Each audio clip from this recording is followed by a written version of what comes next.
Hello, and welcome to the online scientific literature searching course. This is an introduction to Pubmed.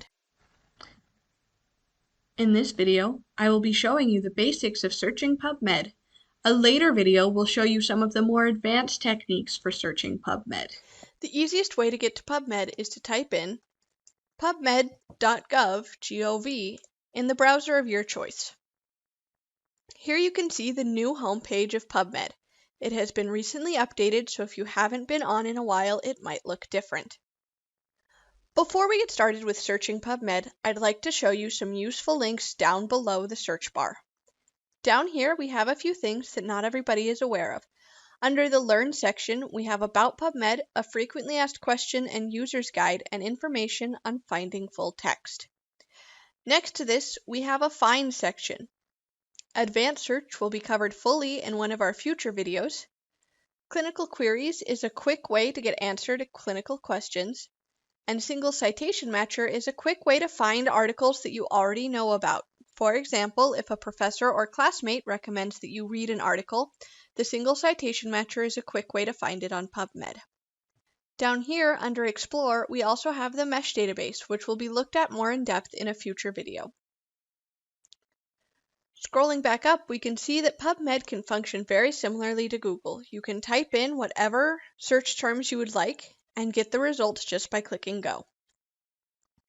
Here we can see our results for the search diabetes. Underneath the search bar is the advanced search, which will be covered in a future video. Create alert will send you updates anytime an article matching your search has been published. And create RSS, which will add any new publications to your RSS feed. Below that, the results are displayed. For this simple search of diabetes, we have 762,298 results. You can sort the results by year, either using the slide along the edge, or by scrolling down and choosing a publication date within the last 1, 5, or 10 years. Additionally, you can sort your results by availability. Abstract means that only the abstract of the text is available. Free full text means that the full text is available for free, and full text means that there is a link to the full text. Furthermore, you can sort by article type or species that is being studied in the article. If you click this additional filters button, you'll see that there are many more filters available, including many more types of article, species, organize it by language, sex of the person being studied, the subject of the paper, what journal it was published in, and the age of the person being studied. You will always have this back to the top button available to you, so if you are scrolling down, you can quickly return back to the search bar. Currently, my articles are being sorted by best match. The other option to sort by is most recent or publication date. Those two are very similar, but there are some differences. Most recent will include articles that have just been published ahead of print. Pubmed sometimes gets articles before they are published in their journal. These are called EPUB ahead of print. The other option is publication date. This will organize your results by publication date, not when they were added to Pubmed, which is the biggest difference between most recent and publication date. You can decide if you want them to display a summary or the full abstract, and how many items you would like included per page.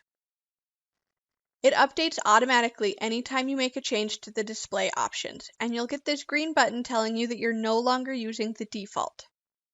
If you click into one of the results, you can see a few important things to note. First of all, you will get the title of the paper, the names of the authors, and the PMID. The PMID can be useful since it is a unique identifier, and every article in Pubmed will have one of these. This is a quick and easy way to share articles between people. If you send someone the PMID, they should be able to search it and retrieve only the article that you want them to find. Even if Pubmed does not have the full text of your article available, you should still be able to read the abstract. This can be useful in deciding if you need to order that article. If the article you want is not already available for free on PubMed, you should check the UniB library website to see if it is available as part of our journal subscription services. Beneath the abstract, you will have links to similar articles. This can be very good in your initial searching when you're trying to find some key articles. If you find one article that is very useful, take a look at the similar articles to see if any of them can be of use to you. Further, we have cited by. This shows you any articles that have cited the article you're looking at, which can be another good way to find key articles or articles talking about similar topics when you're first searching. Down here you have some of the background data on the paper, what type of publication it is, and what mesh terms were applied. Down here you can click back to your search results or go forward to look at the next paper in your search results. Almost all of the articles in PubMed will have a full text link. This does not necessarily mean that the full text is free or freely available, but it is always worth it to click it to see if you can get the article easily. As previously mentioned, if the article is not available through this PubMed link, you should check the UniB library website. Back in the results, we also have a way to cite the paper quickly and easily. You can also add articles to your favorites. Doing this will make them easy to find in the future. In addition, there's a page navigation section in which you can click and be taken directly to whatever information you are interested in. In order to save something to your favorites, you have to be logged into your MyNCBI account. If I go to my dashboard, you can see that my favorite has 2 items in it. If I click into it, you'll see the one I just added is right here in my favorites. You can also create collections of your own rather than favorites. You can manage collections for anything you are researching, and you can save searches so that you can research them anytime you are interested in doing so. Back on our results page, we can see what the advanced search looks like. This feature will be covered in depth in future videos.